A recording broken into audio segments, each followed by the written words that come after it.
Donc on a Paul qui s'est fait opérer lundi, très bien passé. J'ai entamé la rééducation, donc ça c'est déjà très bien. On a toujours Christophe Ferrel. Qui est blessé, ça prendra encore un peu de temps.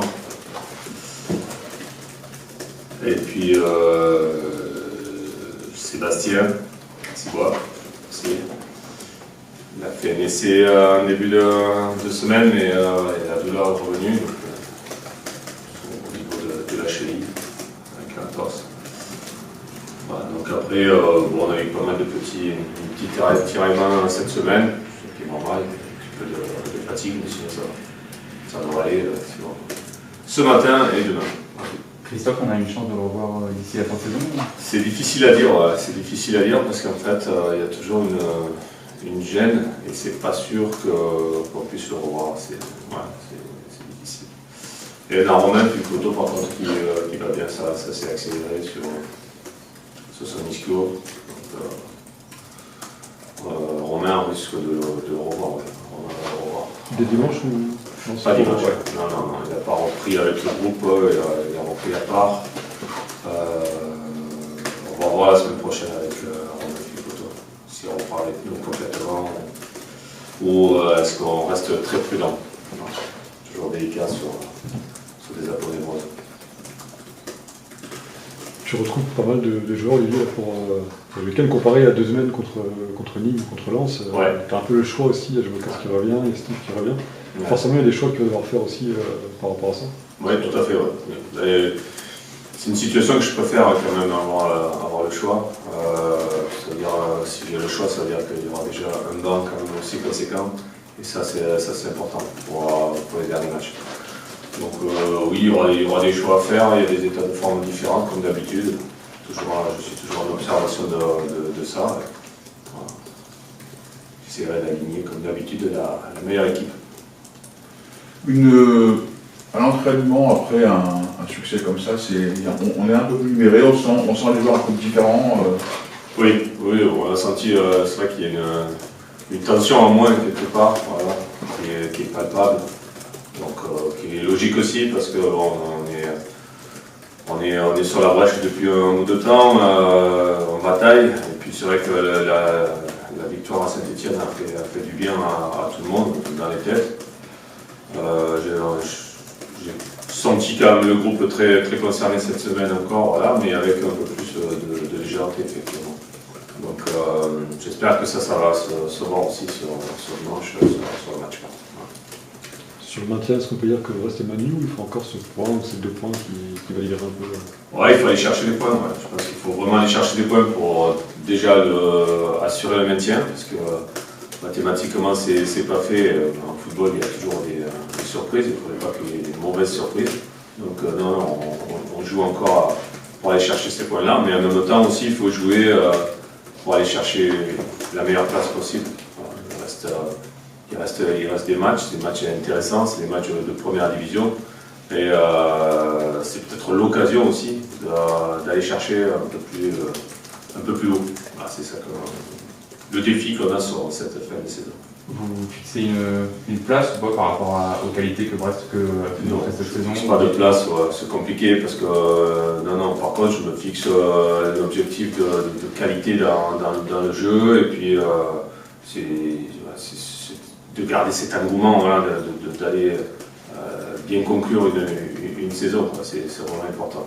Donc on en a déjà parlé avec les joueurs, ils sont au courant et la motivation est là, ça c'est clair. On a beaucoup parlé du maintien, on regarde un petit peu vers le bas, là il y a 3 points d'écart avec Metz qui est 10e. Parce que finalement la saison, voilà, c'est un peu paradoxal, il y a une deuxième partie de saison qui est peut-être pas convaincante sur la durée et vous pouvez finir 10e. C'est ça, ouais, il faut se rendre compte de ça, c'est-à-dire que bien sûr qu'on a regardé vers le bas, mais aujourd'hui il faut continuer à avoir un œil vers le bas, mais aussi se projeter sur l'avenir. Ces 4 matchs, ça va passer très vite, mais c'est 4 matchs qui peuvent être importants, voilà, qui peuvent être très très importants pour cette fin de championnat. Donc de finir 11e ou de finir 17e, quelque part c'est pas pareil, il y a quand même un retentissement sur le club. sur les joueurs, surtout sur tout le monde. Donc c'est là où j'ai alerté les joueurs en disant voilà, ne gâchons pas, on a fait une saison qui peut être très très intéressante. Et pour toi, une saison réussie, ce serait quelle classe entre 10 et 14, ce serait pas mal, entre 10 et 14, 15 sur le... Si on arrive à faire mieux que la saison dernière, déjà c'est une avancée. Donc l'année dernière on a fini 14e dans les conditions que l'on sait. Je pense que si on est en capacité de faire mieux. Voilà. Donc aujourd'hui, l'objectif reste, ça peut être un objectif intéressant de faire mieux. Après, c'est difficile à dire à quel niveau on va être. Donc il y a quand même des adversaires qui sont devant nous et qui ont la main quelque part. Donc, mais on voit que sur cette fin de championnat, il y a des équipes qui sont un peu plus à l'arrêt. Voilà, est-ce qu'on va être à l'arrêt jusqu'au bout? Je ne sais pas. Nous, est-ce qu'on va continuer à avancer? Je le souhaite en tout cas. Quand on voit qu'Angers, justement, par exemple, à l'arrêt, que Strasbourg perd à domicile contre Nantes, on se dit que c'est possible finalement? Oui, bien sûr qu'il y a des choses de possibles, parce que le championnat, des fois, c'est un peu surprenant. Il peut y avoir des circonstances un peu particulières. On passe aussi à Bordeaux, qui est à l'interne, c'est compliqué. Donc les joueurs sont touchés, d'autres clubs sont sauvés depuis un bout de temps, donc ils sont rentrés dans une routine et puis ils n'arrivent pas à sortir, et les résultats ne vont pas être là. Donc il y a plein de choses. Donc il faut rester à l'affût. Il faut vraiment rester à l'affût et puis être présent.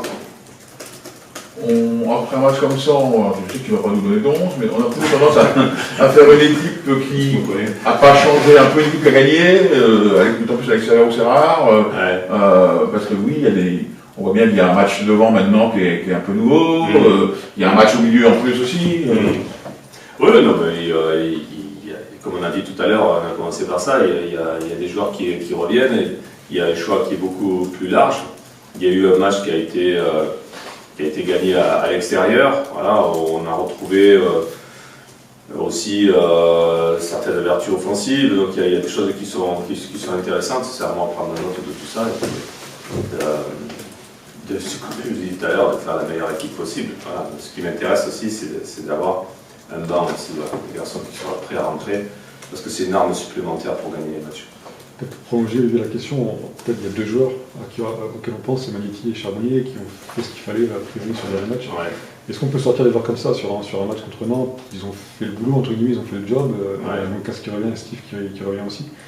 Oui, après on peut penser comme ça, et puis on peut penser aussi qu'il y a des garçons aussi qui n'étaient pas là et qui ont fait aussi leur job avant. Voilà, il y a ça qu'il faut prendre en compte. Il faut prendre aussi l'élan que l'on a quand on gagne, et comme ça aussi ça donne aussi un élan. Est-ce qu'il faut arriver à modifier? C'est toute la difficulté un peu du métier, c'est d'arriver à choisir et de sentir ce qui va être le meilleur pour nous, quoi. Mais en fait, ce qui est intéressant, c'est de toucher un peu du doigt, de dire voilà, il y a plusieurs joueurs qui peuvent postuler et il y a des choix à faire, quoi. Voilà, ça m'intéresse aussi. Je ne sais pas si j'ai répondu à ta question. Si. Ouais. En partie. Ah, mais il y a des choses. Et la même d'avance, c'est pareil. D'accord. Non, mais c'est vrai qu'on parlait d'Hugo éventuellement. C'était pas forcément d'Hugo Magnetti. D'Hugo. Pas forcément quelque chose sur lequel tu avais forcément misé, peut-être sur cette fin de saison. Oui, parce que c'est vrai que Hugo est un joueur qui est là depuis un bout de temps et qui bosse, qui est présent. Il avait son dernier match titulaire avant, c'était à Nantes, le match n'était pas bien passé à Nantes, le match aller, etc. Donc voilà, il avait été un petit peu aussi victime de ça. Donc, mais je pense c'est un garçon qui a appris de quelque part d'avoir de l'expérience, etc. Il a gagné là-dessus. Donc Hugo, oui, a grandi sur les derniers matchs et il nous a amené ce qu'on attendait de lui. Après, est-ce qu'on va avoir besoin d'un garçon comme Hugo? Est-ce qu'on prendra un autre garçon qui peut-être avec d'autres caractéristiques? C'est là où on va choisir. Il y a plein de choses qui rentrent en jeu. L'adversaire, est-ce qu'on a des grands, est-ce qu'on a des petits, est-ce qu'on a des vifs? Il y a tout ça qui fait que ça va participer au choix que je vais faire, quoi. Mais Hugo, il a une capacité la résilience est quand même assez importante et sur chaque entraînement, il ne peut rien lui reprocher, quoi. Donc à un moment donné, il faut que ça paye. Voilà. Donc là, ça a payé sur ces matchs-là. Sur Charbois, j'imagine que tu as vu la réaction au niveau des supporters à la suite Je ne vais pas trop là-dessus, mais je suppose. À la suite de son doublé, notamment en rapport avec son temps de jeu limité de la deuxième moitié de saison, ça t'inspire quelque chose ou pas? Ça m'inspire que l'année dernière, il avait plus de temps de jeu. Aujourd'hui, il a moins de temps de jeu, mais il est plus efficace. Qu'est-ce que je choisis, moi? Je choisis l'efficacité. Voilà. Aujourd'hui, il a marqué 6 buts. C'est bien. C'est bien de marquer 6 buts. Voilà. Donc on peut compter sur lui, même s'il a le temps de jeu réduit. Ça veut dire dans la façon dont joue l'équipe cette année, ça peut être qu'un joker, Gaëtan? Gaëtan a joué 13 matchs titulaires. Donc déjà, c'est pas spécialement un joker. Je crois qu'il a participé à 32 matchs en tout.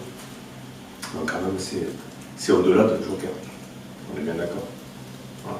Maintenant, ce qu'il n'y avait pas la saison dernière, c'est la concurrence. Beaucoup plus de concurrence. Certainement que la concurrence l'a aidé à se surpasser.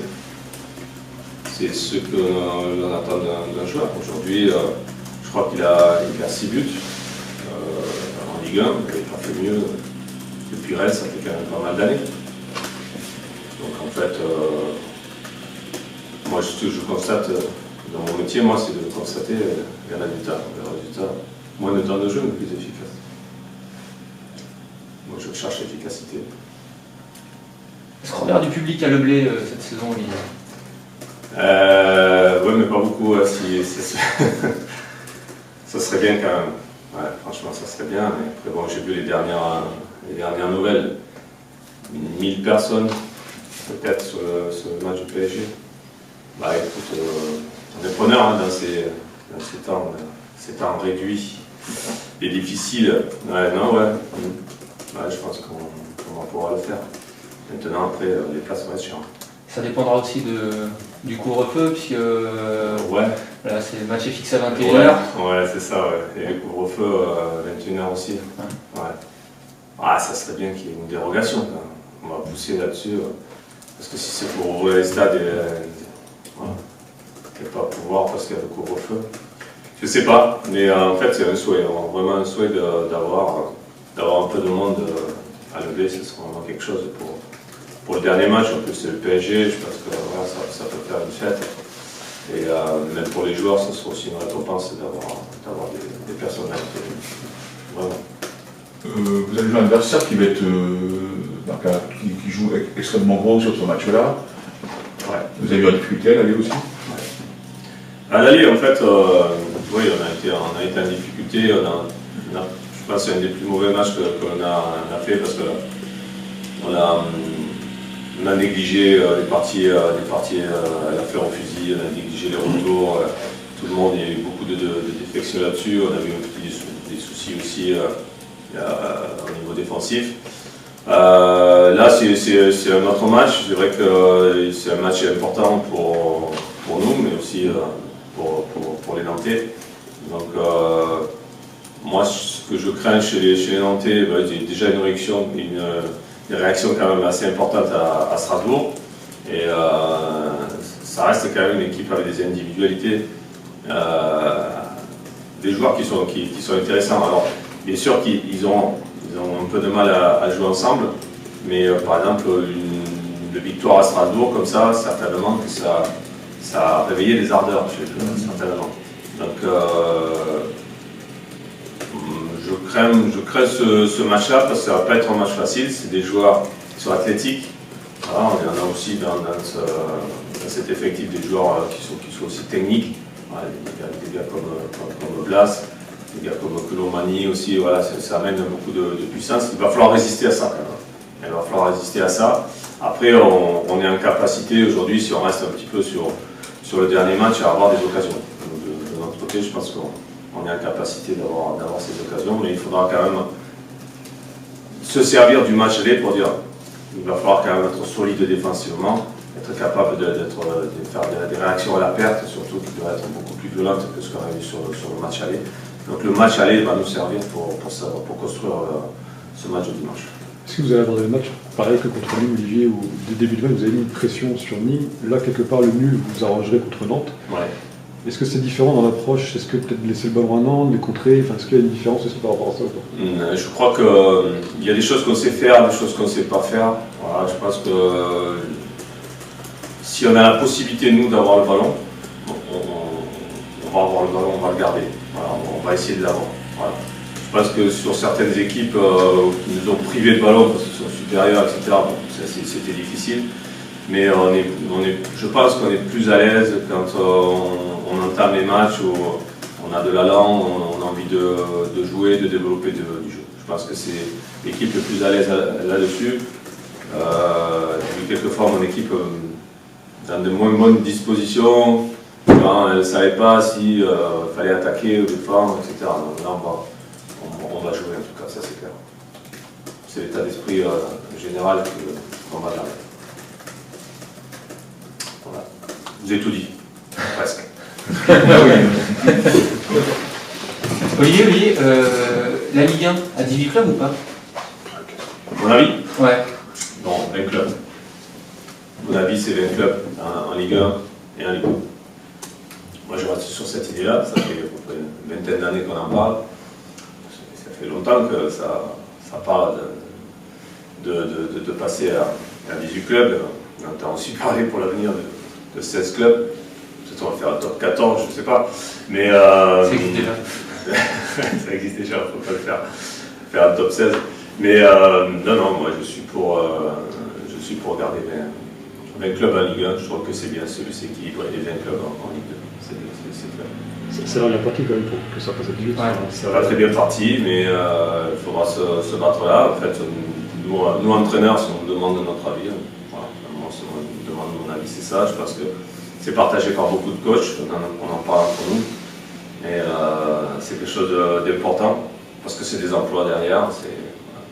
Après, on peut me rétorquer que oui, ça va être un championnat après plus facile, plus facile, différent, il y aura moins de matchs, etc. Oui, c'est clair. Il y aura plus de chômeurs aussi. Donc, voilà. Donc, ça, c'est mon avis. C'est quoi les arguments profonds des coachs du coup? Tu dis que vous en parlez entre vous Parce qu'en fait, ça fait 4 coachs de moins en Ligue 1. Voilà, c'est simple, mais ça veut dire que ça fait moins de staff aussi. Et donc ça fait beaucoup moins d'emplois pour la profession, il y a ça aussi. Et puis ça ne nous semble pas non plus, on parle beaucoup de ça, on a l'impression que, je relisais l'équipe ce matin, que c'est la panacée, on va passer à 18 clubs, voilà, ça va être super. Je veux dire, il y a l'Allemagne qui fait comme ça, c'est institutionnel chez eux depuis très longtemps, mais sinon les autres dans le championnat sont radins. Je ne pense pas que ce soit ce qui va sauver le football français. Je pense qu'il y a d'autres voies aussi là-dessus. Voilà, c'est simplement mon avis là-dessus. Est-ce qu'on se dirige pas vers un conflit peut-être des gros clubs, entre guillemets, des petits clubs qui vont... Oui, c'est toujours ce qu'il y a eu entre les petits clubs et les gros clubs, ça a toujours bloqué, c'est pour ça que c'est resté à 20 clubs. A priori, c'est en train de changer aussi, je ne vois pas trop pourquoi, mais ce que je lis de droite et de gauche, ça pourrait évoluer là-dessus. Moi, je ne trouve pas que ce soit spécialement une grosse solution pour le football français. Cette position, c'est la tienne à titre perso ou c'est celle du... C'est la mienne à titre perso. Ouais. Je ne parle pas au nom des autres, mais il y a un écho quand même assez important sur les coachs, puisque on arrive des fois à se contacter, on a un syndicat, je pense qu'il y aura quelque chose qui va bouger dans ce sens-là. Voilà. Pour donner au moins notre avis. Je sais que ça ne pèse pas beaucoup dans la balance, mais au moins on aura donné notre avis.